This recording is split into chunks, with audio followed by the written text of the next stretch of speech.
Bonjour à vous et bienvenue dans ce premier numéro de l'émission des sommeliers du Poitou-Charentes. Confinement, nous allons vous faire voyager, vous faire partager notre passion du monde du vin. Nous commencerons ce premier numéro avec une jolie dégustation, une belle découverte de Valentin Chauveau, sommelier au restaurant L'Isop à La Jarrie, qui nous fera partager cette dégustation d'un vin de notre région, de l'appellation Haut Poitou.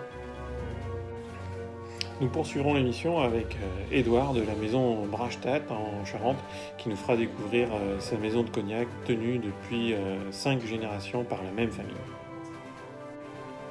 Et nous terminerons l'émission avec un point sur les actualités du monde du vin. Tout de suite, on part retrouver Valentin pour sa dégustation de vin du Haut-Poitou. Alors me voici une deuxième fois pour une petite vidéo dégustation. Alors aujourd'hui je vais vous présenter le vignoble du Haut-Poitou, donc qui dépend de la région du Val-de-Loire. Donc on est en plein cœur de la Vienne, du côté de Châtellerault. On est au sud-ouest de Châtellerault, sur la commune de Beaumont-sur-Cire. Voilà, on est sur le domaine de la Tour Beaumont, un petit domaine familial de 30 hectares qui travaille en viticulture raisonnée. Voilà, c'est le propriétaire, c'est Pierre Morgeau, que j'ai eu l'occasion de rencontrer. Voilà, donc c'est un petit domaine où les terroirs sont situés sur un grand promontoire plutôt argileux, sur un sous-sol calcaire, de calcaire et de craie souple qu'on appelle le tuffeau, voilà, qui est assez réputé pour les caves de vieillissement naturel dans la région de la vallée de la Loire. Donc la cuvée ci, c'est le Fiégris, donc c'est un Sauvignon gris 100%, donc c'est un cousin du Sauvignon blanc qui est typique de l'appellation. Donc là c'est un millésime 2018. Donc à la vue, donc on a un vin qui est plutôt jaune, jaune pâle, avec des reflets plutôt dorés. Au nez, on a un registre assez ouvert, assez vif, qui fait penser un peu à des arômes assez floraux et assez pulpeux, qui rappellent le raisin frais. Voilà.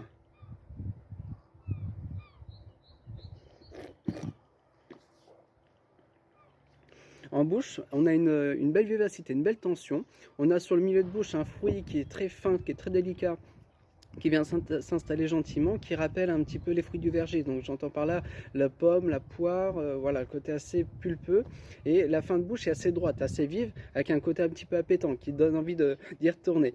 Voilà, c'est assez sympa. Donc pour l'accord, moi je peux vous proposer de partir simplement sur une salade d'œufs. Alors pourquoi pas des œufs pochés, complétés avec une petite brunoise de pommes vertes pour rappeler le côté un petit peu acidulé, des croûtons, une jolie huile d'olive, voilà, ça peut être top.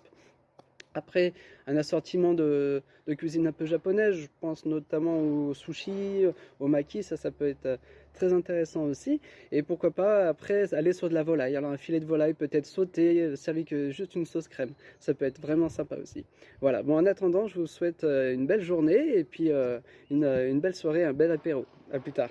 Merci Valentin pour cette jolie découverte du domaine La Tour Beaumont avec sa cuvée Fiégris. Nous partons voir de suite Édouard à Jarnac pour la visite de la maison Brachtat. Bonjour à tous, les membres de l'association des sommeliers du Poitou-Charentes. Nous pensons bien à vous et espérons que vous êtes tous en bonne santé. En cette période particulière, à défaut de venir vous rencontrer ou de vous recevoir directement, nous devons nous adapter et être créatifs. Nous vous proposons donc cette short vidéo afin de vous tenir informés de l'activité du vignoble et de continuer à nourrir votre soif de connaissances. Je vous propose qu'on aille voir ce qui se passe dans le vignoble. Suivez-moi.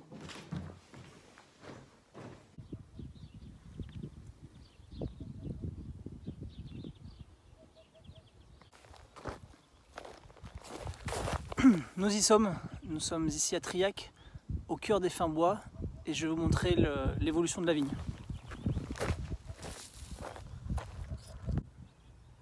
Comme vous pouvez le constater, même si tout est au ralenti, la vigne elle continue son cycle.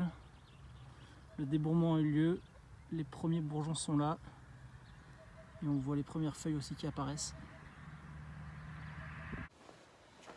Nous voilà ici au sein de la distillerie. Comme toutes les distilleries de la région, elle est fermée depuis fin mars. Je vous invite à me suivre pour aller voir ce qui se passe dans les chais. Nous voilà maintenant dans les chais de vieillissement. Les grands gagnants du confinement, c'est eux, ceux pour qui le temps est un allié. Une chose est sûre, à la fin, nous aurons de jolis cognacs à vous faire déguster. On se retrouve ici dans notre salle de dégustation pour vous faire découvrir notre cuvée Château de Triac. Alors ce cognac, c'est un 100% uni blanc. On va être sur un monocru, 100% fin bois, et une sélection parcellaire qui provient exclusivement de nos vignes que vous avez vues tout à l'heure.